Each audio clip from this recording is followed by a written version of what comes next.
ইরানের যে শিয়াবাদ আছে এটার আমরা চরম বিরোধী। এই ব্যাপারে আমরা বহুবার কথা বলেছি। ইসরায়েলে ইরান যতটুকু করেছে এটা গোটা আরব বিশ্বজুড়ে কি তা করতে পেরেছে? ইরানই কেবলমাত্র এই অঞ্চলে আমেরিকার কোনো ঘাঁটি নাই, আর প্রত্যেকটা দেশে আমেরিকার ঘাঁটি আছে। নেতানিয়াহু পর্যন্ত তার ভিডিওতে, তার ভিডিও বার্তা এটা স্পষ্ট করেছে, তার প্রথম টার্গেট হলো ইরান, এরপর তাদের টার্গেট হলো পাকিস্তান। আপনি কি একবার চিন্তা করে দেখেছেন পাকিস্তানকে আক্রমণ করার পর কি হবে? পাকিস্তানকে যখন আক্রমণ করবে তখন ইন্ডিয়া সেখানে ইনভলভ হয়ে যাবে, মানে মোদি সেখানে ইনভলভ হয়ে যাবে।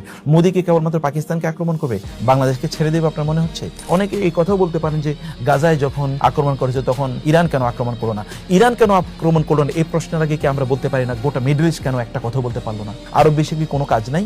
আরব বিশ্বে কেবলমাত্র তাদের পেট্রোলিয়াম বিক্রি করে ডলারগুলো কেবল আমেরিকার ব্যাংকে তারা ইনভেস্ট করবে? যখন ডোনাল্ড ট্রাম্প মিডল ইস্টে যখন সফরে আসলো, মিডল ইস্টের কে এটা স্পষ্ট করে বলেছে যে গাজায় এই যুদ্ধ বন্ধ করতে হবে?